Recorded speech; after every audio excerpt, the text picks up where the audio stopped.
Hello, everybody, and welcome back to Five Star Football. This is the third Aston Villa podcast. I'm Logan, and I'm joined with my mate Mitchell.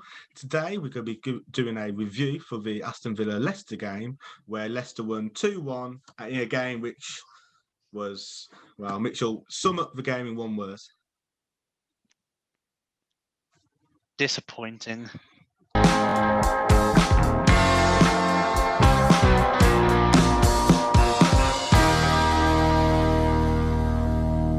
Disappointing. I was going to use a lot of the stronger words, but we'll use that one. So it started off in the 18th minute. Maddison got a goal after some poor defending by Mings and El Mohammadi in particular. Konsu as well is at fault for that. But really, it was Mings who didn't close down. El Mohammadi had no idea where he was. And 4 minutes later, Harvey Barnes got a goal in basically the same sort of circumstance where there was no closing down for a shot and El Mohammadi was ball watching and Barnes just scored a rebound. Quite simple. Yeah. So I think obviously with the first goal, I think the whole defence needs to take a couple of steps forward, especially when we're playing against a player like Maddison and even Tielemans that have the ability to score those long range goals. We can't give them the time or space to pick out a spot and then place it. That's all he did. He picked out a spot and he placed it there, which was a perfect strike. But we need to play a few steps up against the team and in their face, especially with players like Maddison and Tielemans, where we put pressure on them and they don't have the time and space to make those pinpoint passes or crosses or shots. Then, yeah, that's where we went wrong today with that goal. And then the second goal, Martinez should have. I know usually he's great with his hands, like he'll catch and if he parries it, it will go away. But he parried it directly into the feet of Barnes. El Mohammadi should have been there to clear it up. All he's got a bit of pressure on. Yeah, I think if Cash was playing today, he probably would have been there and probably would have cleared it because we have seen that in the past with Cash. He seems to be in the right place at the right time. Mm-hmm. So, yeah, that's there's those 2 goals. 2 goals. Villa did nothing in the first half. We had one sort of chance with Watkins doing like an all right back heel to El Ghazi, and then El Ghazi, yeah. I can't remember what happened after that. I'm assuming he just scuffed it into the middle where he got cleared because that's all that happens all match. I know what you're going to say, but I still think that Watkins is a 2-man striker partnership. I don't think he's fit. Well, I don't mean fit enough. I don't think he fits a 1 man on his own. He likes to drift wide, and when he drifts wide, especially in this Villa team, there's no one in the middle. It's terrible. And, well, yeah. And when he drifts wide, we don't have anyone that can finish. But yeah, so I still think he's going to be a 2-man striker force. But we shall see. We'll have to wait and see. But yeah, really poor first half. I've calmed down a little bit since the end of the first half because I was furious. The second half, I would say it's better, but we did nothing in the second half.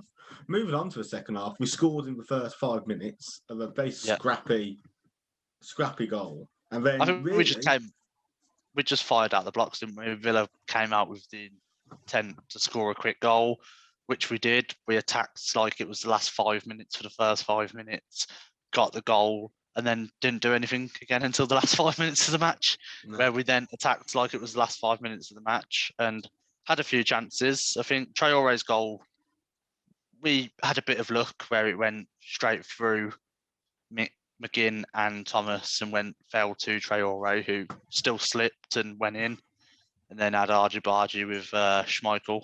But I still think that our attacking force with a notable absence just isn't good enough, unfortunately. No, it's really not. So really, there's not much to talk about during the game for Villa chances at all. There's pretty much that. And in the last 10 minutes, we just hoofed the ball in, hoping for the best. Nothing. There is one point I will make, actually. McGinn has not scored a volley in about 3 years, has he? So why is it every week or every other week he's trying the volleys on the HE box? And I can't remember the last time he actually forced a keeper save. No. It goes over the bar every time, and then it's just like he needs to control it. Maybe just, even if he just dinks it into the box, like get wide, cross it in again. or first time, just dink it back into the box and rather create. than blast it nowhere. Yeah, just create Try something confusion. different. Yeah, it's But very frustrating. It's just not working. I think we really need to get Barkley out of that starting 11. Well, we'll move on to the starting 11 now because I know that this is a big point. Obviously, Grealish missed the game because he's injured, apparently. There's been no talk. There's been rumours that he's been injured for a couple of days, but Dean Smith hasn't announced it until just before the game. I think just when the team sheet was announced. I think that was trying Grealish. to. I think that was to try and throw off Brendan Rodgers, wasn't it? Which, obviously, if you look at the team sheets, it did because he did play 2 right backs. He played Ricardo. Which worked with West Ham. Yeah, it worked when West Ham did it. It worked, but yeah. So I think definitely he did play Ricardo at right mid to counteract Grealish, but without him there, it went the other way. He had 2 attacking fullbacks on the right and an attacking fullback on the left. So it was just, it was just like, yeah, like there was. I mean, if Grealish struggles against 2 fullbacks on him at all times, El Ghazi has no chance. No chance whatsoever. Yeah, No chance. I think especially when Barkley can literally do a pass and then it takes him 10 minutes to get his breath back. Yeah. He's a professional football player on multiple thousands of pounds a week, and is unfit. Yeah, clearly unfit. It's not even the fitness that's a bigger problem for me. It's the effort. You can be unfit, but he never seems to run. Yeah, but that effort comes with fitness, doesn't it? And I think no. You can be out of breath and sprinting. You can be out of breath and just giving it your all for 90 minutes. Yeah, it's the passion, isn't it? He's got no passion. He doesn't want care. He's never doesn't want it enough. He came off the pitch as per usual, got subbed on, and sat down. He sat down on the way around the pitch. I've never seen anything so rude, to be honest. He sat down on the edge, behind the goalkeeper's goal. Yeah, took off his boots and his shin pads. He slowly walked around. I mean, I might have to blurt this out. Pretty much, yeah. That's all it is. It's outrageous. Absolutely outrageous. I don't understand why we're not. How can you start him? How can you start him after the past couple of games he has? And if Dean Smith starts him next week against Leeds, it's clear he's got something in his contract that says he has to start every week. I think that's clear already. I think that's clear already. It's clear already that he's got it in his contract that he has to play. He has to play a certain amount of matches. It's like the first season we had Louise. Louise had to play 50% of the games, if not more, to get the permit. To get his permit to work here. But with Barkley, it must have been in his loan. He has to play. If he's fit, he has to play. But he's not bloody fit. He's not match fitness. Like even McGinn seemed fitter than him today. McGinn's struggling with fitness this season. It's just for professional football players, it's terrible. You can clearly see that Barkley hasn't got the passion. He hasn't got the willingness to become a better player than he is. He's happy with the money he's on, clear, and he's just happy tootling along. I think we need to drop him. Maybe even when Ramsey came on for the 20 minutes he was on, he did more attacking threat than Barkley did for the whole match. And this is a teenage kid, pretty much, that has no Premier League. He has no first team experience really. And then Sanson, who's just come in from a foreign league, which it takes time to adapt to the Premier League, still looks fit enough to move around the pitch. But there's one point I will make actually. The commentators for weeks have been making excuse after excuse after excuse, saying, "Oh, Barkley's not fit." You know, he had those good couple games beginning of the season, 4 months ago against Liverpool, against Arsenal. 2 good games, 20 bad games, not 20. 12, 15 bad games, and they are bad games. Yeah. Fitness means nothing when you're standing in the way of attacks. Consistently, he's in the wrong position. The amount of times that he was sort of just hanging around the ball, getting in the way, not doing anything, not drawing a player away. It's like you want your ball to your feet, do you? You can't make a 5-yard pass. Yeah, and it's like when we're counter-attacking, we give him the ball, and he's too slow. He's thick. His one is not fit enough to move up the pitch, and 2, because he's not fit enough and he hasn't got it in him to run half of the pitch and then make a pass, he holds the ball up, which then stops the momentum from the counter-attack. I No, think no, the no. whole the whole There's been plenty in the world of good players who are not fit, not runners, who on the counter attack can stand in the middle of the pitch, pick up the ball, hold it for a few seconds, and then spray it. He's not smart enough. Nothing to him being a crap player has nothing to do with fitness. He's never been a great. He's not been a great player since he was 19 at Everton. but I Otherwise, think Chelsea would have started him. I think at He the has beginning of the moments. season No, yeah, when he's made better by better players around him. but when he came in the beginning of the season, he clearly first few matches there was some some momentum. He had some desire to prove that he was good enough. And he was for the first couple of matches. He was all right. But then it was like, oh, right, the world know I can do it again, so there's no need to do it. It's like how can you? This is every young lad's dream to play in the Premier League. He's got it, and he's a disgrace. He's a disgrace to put the Villa shirt on every week. No. I mean, there's been rumours that we'll be going for someone like Dele Alli maybe in the summer. I don't want him either. I've said we've had this discussion off camera. He's basically Barkley a bit better, but with just as Yeah. much an attitude problem. Yeah, but then obviously you've got it the other way. Lingard's gone over to West Ham, and Lingard's playing great. Probably He is. because I think with Lingard Dele is playing, Alli, but it's early days. It doesn't matter. End of the season, say if Lingard's doing well, it's a couple games. It means nothing. no. I Players think suddenly do well when their contract's up and they want a new contract, or Yeah. two, when they're looking for a transfer, or when they want to get in the England team. The rest of the time, they do nothing. Yeah, There's and plenty talk of about the better England players. team. Talk about the England team. I think Barnes' performance today was great. I don't think Leicester were good by any means. Not as good as they They probably had, should they have had been. two quick goals, but I think every time Barnes gets on the ball, there's a threat. And I think with his stats, his sprints per game, and his numbers, like his assists and his goal ratios, I think Chances created as well. He's pretty good. I don't think like that you can have a conversation about that squad going to Euros without him in it. In the No, conversation. yeah, I was going to say because there's a lot of attacking midfielders and wingers for England who should all be in contention for being on the plane. Yeah, but Realistically, I agree with you. I think that Harvey Barnes should be one of the names that is at least on the first draft. Like the 30-man squads. Yeah, definitely. Before they cut it down to 23.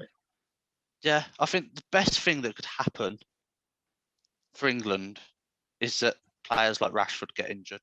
I wouldn't I would never wish injury upon anyone. But if he does get injured, it would give a chance of Barnes and someone like that to play. Because the only reason some of these players will get into the England team is because they're top six. But because they're good, nice people or some nonsense like that. I couldn't care less. Rashford doesn't deserve being in the England team compared to the competitors around him fighting for the same spot. And he will be. He will be. Yeah. Because he just will. And he will. And there's 4 players ahead of him. Easily. But yeah, so anyway, we are deviating from script, as you will. From script. There's no script. This is off script. Okay, so we'll keep this one nice and short. Give me your Villa man of the match. Let's say it was a man of the match. Someone who wasn't a disgrace. And then give me who you think was your worst player and tell me why. And then we'll do Leicester. Okay. Man of the match. I think it would be easy to go for Target, but you're going to disagree with this one immensely. I'm going to go for Traore because he tried to create stuff. And he was the only player on the pitch that tried. He might not be good enough to do it, but at least he tried to do it. And he showed a bit of passion. He showed that he wanted to do well. Maybe he hasn't got the ability to do it, or he didn't have the facility or whatever, but he tried. And that's the biggest thing for me today. I think he was the only player on that team that Watkins obviously is not his Watkins every week. You know what you get from him every week, yeah. But I think this week Traore tried to create, he tried to dribble, he tried to do this and that. So for me, Traore is going to be my Villa man of the match. And the worst player of the match for me is Barkley again. He's terrible. He just doesn't do anything. We've discussed it already, so I'm not going to go into it and repeat myself. But he's a disgrace to the Villa team at the moment. And, like, if there's any way of terminating a loan contract, I'd do it right now. Yeah, 100%. I actually have two. I think for the first time we have two different names for this. I did have Target. I think Target was the only player on the team to have his eye on the ball all game. He worked hard as per usual. He kept an eye on the man. He did step out when needed to. He did a couple of very good clearances / recovery runs for the two. And his delivery. His delivery is always good. It's always good. His delivery. Crosses, but he's better than. But see, thing for me with Traore, I know he put effort in, yes, but for some reason he seems to have this enlarged ego where he thinks he's better than what he is. He thinks he's Grealish, he's not. Maybe he's trying to do it because Grealish was out today, but you've seen it since he's come in. He's always trying to pull something spectacular, and it never actually works. He's all right with the ball. His set pieces and his crossing, I've said a million times, is outrageously inconsistent. Yeah, he's far too inconsistent. So is he your worst player in the match? Is it? No, not even close. He's probably the second best player on the team. He's still crap, but he's the second best player on the team. Realistically, I'm saying I'm annoyed with him because he didn't play that well, but he was still 10 times better than McGinn or Barkley or Trezeguet or El Ghazi. I think Mings had a very poor game. We can say it this week. He's been good recently, but we are allowed to say it this week. I think Konsa didn't do particularly well. He didn't really do much wrong, but the same problem that the whole defence has of being slow to react, Konsa applies as well. And Mings, I think, was at fault partly for both goals again. But my worst player is, it'd be easy to say Barkley, but I'm so always disappointed with Barkley. It comes as it's nothing. For me, it's El Mohammadi. Both of the goals were his fault. He was a lot better in the second half. He was a lot better. The only reason Barkley would be on my worst player is because El Mohammadi improved in the second half. Yeah. I mean, it's not easy, Harvey Barnes running at you and Vardy also sometimes coming down your side. It's not easy. And Traore doesn't offer that much support. He didn't offer much support today at all. No. But El Mohammadi, he's not quick enough. He's not fit enough to constantly be going on the overlap like he seems to want to do. And that left Konsa quite a few times having to deal with Barnes or Vardy on his own. And Douglas Luiz, I think, had a very poor game as well, giving away fouls again, giving away silly fouls constantly. But I can say that about every single player on the pitch. So for me, best player was Target for me, and worst player was El Mohammadi, followed swiftly by Barkley. So let's move on to the Leicester team. And I can't really think of anyone who played poorly for Leicester. I don't think anyone played outstanding either, though. I think, obviously, Tielemans in the middle is always consistent. He dictates their play. He dictates whether they're going wide. He dictates whether they're going through the middle. He dictates the pace of play. He's what Thiago should be for Liverpool. Yeah, I think for me, like I said, I think Barnes was probably my man of the match for Leicester because every time he gets on the ball, he just is a threat every time he gets on the ball. And probably the worst player, if there was, I'd probably say Sanucci. I don't know if I pronounced that right because I think Sanucci. Yeah, his defending and his clearances just every time he cleared, it went to a Villa player. Yeah. From McGinn to then hoof it. Yeah, from McGinn to hoof it, I think he was their weakest. He wasn't bad by any means. He wasn't a bad player on the team today. I think Vardy was quiet as well. My worst player was Vardy. He didn't do a thing. He had one shot where he dragged it wide. He wasn't really running. I don't think he was very fit, maybe, because he wasn't aggressive like he normally is. No, he has been injured, hasn't he? He has been injured recently. But he is old as well. He's about 34, so injuries do tend to last a bit longer when you hit that age. So who's your longer to come back? Best player? Who's your man in the match then for Leicester? Maddison, the man of the match. I thought Maddison played very well. Barnes played well. Yeah. I did think Maddison's passing was quite good. And I've just forgotten the name of the left back. Thomas. I would probably go him. Yeah, he was good. I think he played really well. stepping into Justin's boots, and Mhm. Justin's been great this season, and it just shows the depth that Leicester have got, haven't they? Yeah, well, They've got great depth. I So heard that they've bought players for 35 million and then sold them on for it was either 250 or 350 million. yeah, So what they do is every season they'll sell one of their main players and then bring in a couple of the youngsters and a bit more depth to the squad. yeah. I think Leicester have got a very good system with a good manager, good players all round, and I'm happy to see Leicester doing well. We both predicted that Leicester would win today. Yeah. But I was hoping I think Villa put I up. predicted the right score, didn't I? What did I predict? You predicted 2-0, I predicted 2-1. Yeah, well, I have no faith in us scoring at the minute. But no, I think I wouldn't have been so bothered if we lost to Leicester necessarily if we put a bit of fight, a bit of effort into something. Leicester didn't play well today. Not particularly. But they didn't have to, and I think that might have been the reason why they didn't. So I think we can sit here and say that if Villa played better, we could have won. But if Villa played better, Leicester would have played better. So we don't know, do we? But on another day, if Leicester put that performance in against a fully strengthened Villa side, we could have won. Yeah. But yeah, we beat them in the reverse fixture early in the season. Well, that was a late goal from Barkley, wasn't it? He didn't do anything all match and then had a good shot. Yeah. Okay, so we'll just move on now to the final bit. Obviously, we'll just a quick preview for the Leeds game. I've heard still rumours, I'm not 100% sure, but Grealish may be out for that Leeds game as well, according to a report from The Athletic. Grealish was massively missed today. He was. But it's no surprise. We can spend an hour talking about why he missed and why we didn't play very well. But anyone that's ever watched a Villa game, which I'm sure most of the viewers have, realistically, they know what Grealish does and they know what Grealish brings to the team. Yeah. And when he's not in it, we are far worse. We are a one-man team, realistically. Oh, 100%, yeah. Some people have said we're not a one-man team, but we rely on him so much and everything goes through him. Yeah, I don't think that if Grealish wasn't playing for us, I don't think we'd get relegated. I don't think we would. I think we'd be in a battle, maybe the top half of the battle, maybe a Brighton or something like that, that there's potential they could go down, but they probably won't, or a Burnley or someone like that. But yeah. I think with him in the side, that then takes us to the top 10 type of team this season. But I think next week against Leeds, personally, I'd drop Barkley, play Sanson. I'd drop McGinn and play Sanson. I'd drop Barkley, play Ramsey.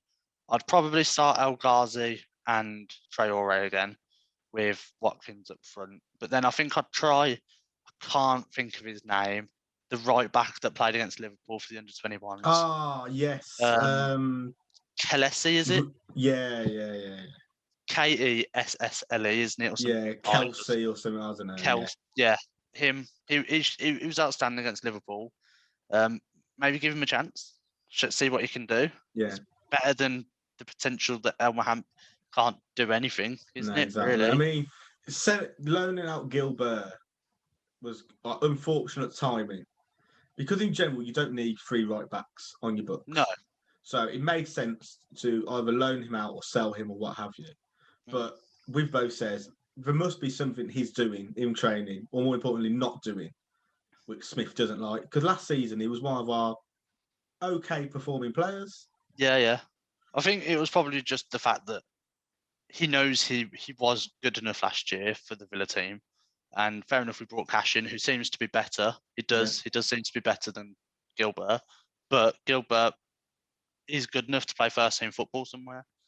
So he was probably just fed up that he isn't getting first team football. It's like Hurahan can play in any team of the Championship. Joe, I think I'm really regretting loaning him out to Swansea at the moment.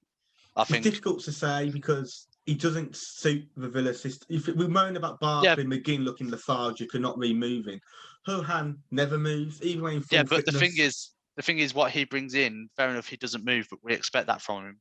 And whereas McGinn and Barkley aren't moving or aren't running, they lack that final product, whereas Hurahan didn't.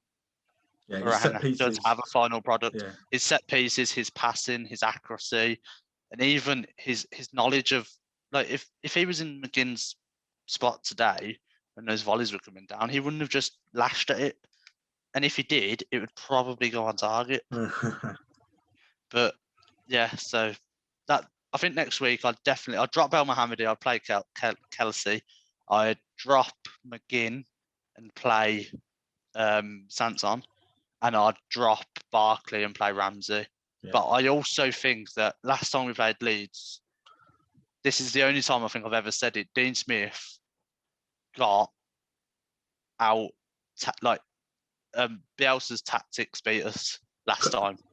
Leeds didn't beat us. No. The tactics beat us. Comfortably. And so I definitely think that it wasn't the players on the pitch. It was more Bielsa outthought. Outthinking. He outthought Smith, and he outmaneuvers the Villa team. Yeah, he knew what our strengths and weaknesses were. And Smith, for some reason, didn't anticipate it. We played like we normally would. And against Leeds, you can't really play like you normally do.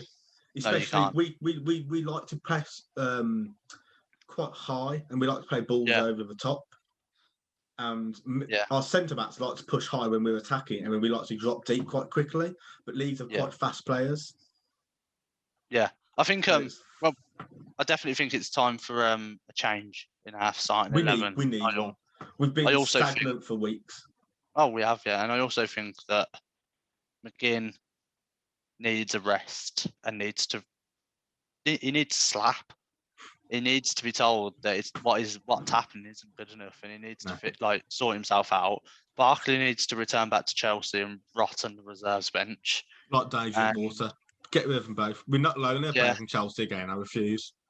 Yeah, it's crazy. And I think I did see something on, I'm a member of quite a few Villa forums, and I did see something the other day where we need to get an experienced Premier League player in the middle. And so say if in a couple of seasons, Fernandinho from Man City is dropped out of favour because he's getting older. Yeah, I'd get someone like him in, or someone that's been there, done it, knows the Premier League, someone that can play in that middle of the pitch and knows what needs to be done to win a match. I'll tell you one. We don't have that at the moment. No, we don't. We don't really have leaders in the team or experience. We have no Premier League experience in that team. No, we have Mings that just shouts. We have Grealish that is captain because he's the best player. Yeah. So I think, that's it. I'll tell you one player who I think potentially could do a job, and he's getting a bit older now. And say it's going to be Sissoko from Tottenham. Yeah. Because Mourinho, I don't see him being there for much longer. I can see a new manager coming in and replacing him and offloading him. Sissoko's not a great player, but he's a hard worker. He's energy. He's McGinn. He's got hard work, energy, experience, and I think he might fit in. A box-to-box player, yeah. Box-to-box player. I think he could fit in. A player like that is what we need, I'd say. But we do in summer, we need number 10. Maybe Sigurdsson from Everton. I don't see him leaving, though, because he's playing all right, isn't he? When he comes on. Yeah, he is. But when he comes on, that's the thing. He might want to be starting now. Yeah. He might want a few years of starting. You never know. Yeah, but it's difficult for a player to turn down playing for Carlo Ancelotti. Yeah, no, you are right. To come play for Dean Smith. Dean Smith and Craig Shakespeare. Exactly, yeah. And have Grealish tell you what to do. Yeah, that is true. I think it's difficult to say no to Ancelotti. Yeah, but so I'm sure hopefully we'll have more to talk about next week after the Leeds game. But hopefully we'll have more positive things to talk about next week. And us actually, since we've been doing this, we've not had an exciting game. Our first one was decent. Arsenal, we won. It was a 1-0 win. It's Arsenal. We didn't do much. We got the goal early and then defended well. Yeah, but we won. Yeah, a win's a win. A win is a win, and I think we're jinxing them. We need to stop doing this. Yeah, if we stop and we start winning, then there's a reason. That's why I stopped wearing my Villa shirt. Every time I wore my Villa shirt, we lost. So I stopped wearing it, and we started to win. Put it back on. Maybe I know, yeah. Switcheroo. Yeah, that's it. Okay, well, thanks a lot again, Mitchell, for joining me this week. I'll see you again next week, unless we decide not to do it and we do win. Then we're never doing it again. But thanks a lot for watching, everyone. If you've enjoyed the video, leave a like, subscribe, share it around because it's really helpful. The first video we did got 200 odd views and then it dropped down to 150. I don't know why. And the more recent ones haven't been as good. So any support is really welcome. So thanks a lot for watching. See you all again soon. See you later. Bye.